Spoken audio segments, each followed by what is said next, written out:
What up, squad? Welcome back to the channel. My name is Robert Brix Glover, and about 8 years ago, I lost 150 pounds. And on this channel, I give away every lesson, every wisdom, every drop of insight that I learned during that process. I give it all away to you guys for free on this channel. So if you're new here, subscribe, hit the post notification bell, because I'm dropping heat every week for at least the next 6 months, and you don't want to miss none of that. Let's jump right into today's video. But wait, before we do that, guys, hit the like button right now. Brick Squad, I need to get this video to 4,000 likes.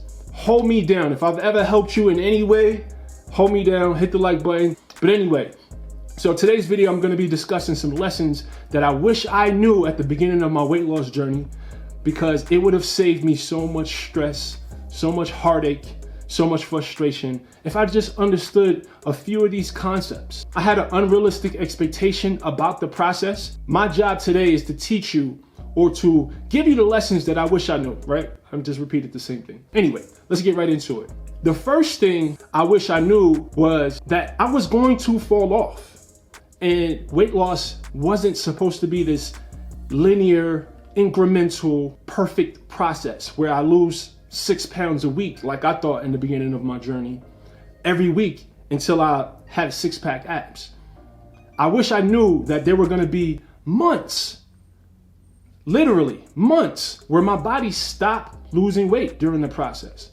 Now remember, I lost 150 pounds over the course of 3 years. And there were months where I was still eating healthy, I was still exercising, and my body didn't lose any weight, but I had to keep going. So the thing about weight loss, especially when we're talking about extreme weight loss, there's gonna be ebbs and flows. There's gonna be times where your body is in gear and it's losing body fat and you're feeling good and you're motivated. And then there's gonna be times where that's not gonna be true. And if you're starting off on your journey, or you may have started a few months ago, whatever the case may be, I think it's important for you to understand that this is normal. When you go into a weight loss journey expecting perfection, that expectation is, I think, the root of most people's problems. That's the reason why most people fall off. I think we need to change the way we think about this. A slip up is normal, right? You're not gonna be perfect all the time, so you can't expect that from yourself. Instead of feeling guilt or shame around the fact that you ate a burger or you had some chocolate cake, enjoy it. Because what's gonna happen is, when you free yourself from the guilt in that moment, you're gonna allow yourself to get back to it the next day. And that's what it's all about. Pardon this interruption, but this video is sponsored by BrixFitness.com, and particularly the 12-week transformation jumpstart program, which in my opinion is the best overall fitness program anywhere on the internet. It takes all of your confusion, all of your frustration. It answers every question that you have. It gives you a step-by-step guide that will allow you to successfully transform your body. I have a special going on right now. The link is in the description. Go ahead and take advantage of that right now. Let's get back to the video. The next lesson that I wish I knew in the beginning of my weight loss journey was that the scale was not my friend. Yo, listen, I was so obsessed with that number on the scale. And when that number didn't show what I wanted it to show, I would get discouraged. I would often even binge. And I was doing everything right. But like I told you in the previous lesson, the scale doesn't move how you expect it to move all the time. And you can actually be changing your body composition. The number on the scale may not only not go down, it may go up.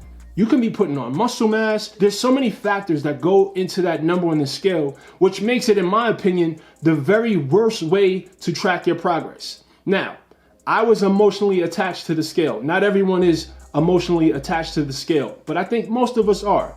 And if you are, then I would stay away from the scale. The best way, in my opinion, to track your progress is through your clothes, is through photos. I even went as far as to buy expensive jeans 4 sizes down, and then I would incrementally notice how differently they would fit from week to week. So try that out for size. Take the power away from the scale, because the scale is not your friend. The third thing I wish I would have known in the beginning of my weight loss journey is that dieting is not the way to go. Now, there's tons of different diets, but the whole diet mindset in itself is counterproductive. For one, it villainizes food. I'm not a fan of villainizing food. I don't tell any of my clients not to eat certain foods. Are there certain foods you should eat less of than others? Absolutely. But to villainize any food is to bring toxicity into your relationship with food. And I'm not a fan of that. What I think you should do is experiment with different ways of eating. I've tried everything under the sun. I was vegan. I did the Atkins diet. I've done keto. I've done the soup diet. I've done the salad diet. Any diet you can think of, I've tried it. But what I learned from trying each one of those diets is little parts that I enjoyed. And what I would do is I would take a little bit from each one of these diets and I created my own lifestyle. But this took time. I don't put myself in a box. I don't call myself a vegan. I don't call myself a keto Nazi. I think when we put ourselves in these boxes, it just adds to that level of restriction, and our minds rebel against restriction. Our minds hate it. So don't put a label on your diet. Don't even say you're going on a diet. Make this your goal, to improve your relationship with food, to attack this thing from the root, which is your habits, your eating habits. Diets don't work, and make sure you remember that if you're trying to transform your body. Listen, guys, at the end of the day, this comes from my personal experience and the experience of the hundreds of clients that I've helped transform their bodies. At the end of the day, do what works best for you. If you like the scale, use the scale. Again, guys, hit the thumbs up if this video helped you at all. And as always, I'm just trying to share the wellness with you. So get well and get money.